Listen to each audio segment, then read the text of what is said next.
Can the ANC say it's tough on corruption with a straight face? And is the DA being insensitive or just simply being honest in their electioneering?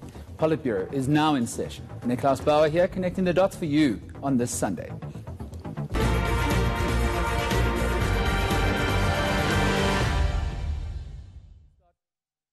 We start with this. After this week's jaw-dropping testimony at the state capture inquiry, the ANC's attempt to sell itself as a party tough on corruption suffered another blow. Former Bosassa COO Angelo Agrizzi has laid bare how the security company paid cash bribes for government contracts. The use of cash was from the safe, was used predominantly for illegal activities. In short, bribes, as you've described it. Correct. The use of the grey security bags was used to pack the cash in that was used for bribes. Agrizzi told the Zondo Commission it was this cash that placed senior politicians in the company's pocket. I can't count all the contracts in the back of my head now, but what I can tell you is it was every single contract. Yes. Either way, every single contract was tainted with bribes and corruption. The stink around Bosassa cash is nothing new. President Cyril Ramaphosa was forced to concede late last year that 500,000 rand was paid as a donation from Bosassa to his ANC election campaign. In my own heart of hearts, I have no doubt whatsoever on my part there's been no corruption about this. If there was, I would own up. Now, what I said in Parliament has been interpreted as me having lied. And as soon as I realized what the real truth was, I wrote to Parliament and I said, I actually gave incorrect information. And that is not the behavior of a liar, as far as I'm concerned, because I went forward and disclosed. So where does this leave the ANC's anti-corruption message? Political analyst Ibrahim Fakir joins us in studio, and Adrian Basson is on Skype in Cape Town. Andy Rice, brand guru, alongside Ibrahim here in studio. Just to let you know, the ANC was invited to join this conversation, but chose to concentrate on their NEC meeting currently underway. I'll start with the politics of this all. Ibrahim, Cyril Ramaphosa came to power on the back of an anti-corruption ticket. Where does this leave that message and the ANC's attempt to cast itself as squeaky clean? Well, where it's always left the message, somewhere in tatters. Because clearly the pious pronouncements are in complete contradiction to the actual actions and the behavior of ANC members. Now, no matter how much credence you'd want to give to Cyril Ramaphosa's campaign, the trouble is that he is deeply embedded in a party which is so completely compromised by all of this that it leaves the message, as I said, in tatters. But there's a deeper structural problem, Nick, and that's something we're not focusing on. This is about the actual broad policy trajectory and a peculiar brand and type of crony capitalism which seems to operate in South Africa. Now, crony capitalism is obviously a problem everywhere, but in this peculiar instance, it's not just a cozy relationship between business people and government or people in government or politicians.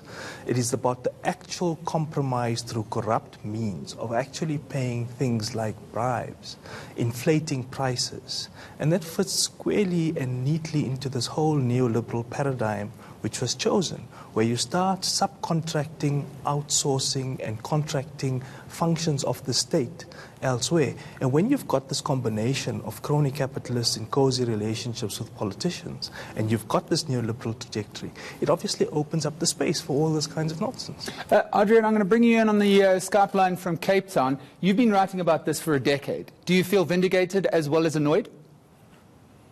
I think that's a good way to summarize it, Nicholas. I am happy that it's finally getting this kind of big stage. I've always believed Bosassa is a much bigger story than what it's been given credence to. But I'm very annoyed that this evidence, firstly, is not given in a court of law, wasn't given in a court of law many years ago. You know, in someone like Agrizzi was playing along for many years, he's now decided to turn against them. And this case should have been processed by our law enforcement agencies many years ago. The SIU report, which was very thorough and had evidence of corruption, was handed to the NPA a decade ago exactly. and nothing has happened. So this also shows you the price of a captured law enforcement agency and NPA, and the price that has on the body politic and on civil society and on the citizens of a country when corruption is allowed to continue unabated. So we'll come back to the political aspect of a new MPA head starting in a few weeks' time, but we're in an election year, and Andy Rice, brand is important when we try and convince citizens to vote for us. So how is the ANC going to be able to sell a message of cleaning up house when it seems as though the rot on the ANC brand has just been further embedded? Yeah, certainly recent events would not be helpful in the forthcoming election period. But I think we need to understand that a brand has two components. It has a rational and an emotional component. And the balance between the two is very important. The emotional component is much more enduring, much more sustainable, much more influential.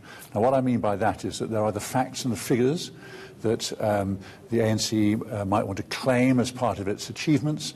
You know, a brand is a promise made and a promise kept. Now, a promise is easy to make, as every election manifesto will show. Keeping it is less easy. Now, on the assumption that all political parties fail to a greater or lesser extent to keep their promises, how will this influence the way that people view the ANC? They may be much more influenced by the nuts and bolts of the stories that are coming out and driving them away from being loyal to the ANC, or they might be saying, actually, it's the emotional component, the legacy, the history, the achievements, everything the ANC has done for achieving democracy in this country as more important. And I would suggest that that is definitely the more important component. If I may look at two other examples recently where we've had the same dilemma. We have the Trump election in the States, and we have the Brexit referendum in the UK. In both cases, the parties that lost, Clinton and the Remainers, lost primarily because they failed to understand the emotional component of the messaging they had to get across. So Hillary Clinton's campaign was all about numbers and pie charts and progressive things, and it was all about detail and data and fact. But it didn't strike a chord with the motion. Exactly. Trump stood up and said, let's make America great again. Now, it's very easy to see which way that would work. The same happened in Brexit. We want to regain control of our country versus, again, a panoply of data and information. And that emotional component is still on the side of the ANC for many, many people in this country. Ibrahim, politically speaking, I mean, we've got a new MPA head, Shamila Batoyi, starting in a couple of weeks' time. Are we being wishful in our thinking that she may bring in a new reign on the MPA, and we could see a complete turnaround when it comes to things like Bosassa, which was a case that the MPA has just been sitting on for a decade? Well, it has been, but the reality here is, again, you're going to have a strong figurehead, like you do in the political arena with Cyril Ramaphosa. But here you've got a person who's got efficiency, who's got effectiveness, who've got experience, all on her side. The problem is that she will now be leading an institution which has not only been hollowed out, but who have key individuals, investigators, prosecutors, who themselves have, to use a colloquial term, captured. And so she's now presiding over an institution which is not only hollowed out, but also deeply compromised. So she might have the best intentions to bring these issues not just to the fore, but actually before court. The reality is she going to have the investigative capacity, the information and the facts, and all of this to be able to successfully prosecute? More importantly, is she going to have the political cover to do exactly that? Cyril Ramaphosa saying, playing a very good game by talking, but actually allowing the MPA to have unfettered access to prosecute senior politicians? Look, I think on the basis of what he's promised, it is likely that he is going to himself want to provide that cover. The problem is, will the ANC allow him to do so? Because the factional horse trading that's happening inside the ANC, he might well find himself constrained despite his own best efforts to want to provide the cover. So it's not about the individual. It's going to be about the nature of this party and what this party is going to allow him to be able to do in order to recover not just their brand legacy.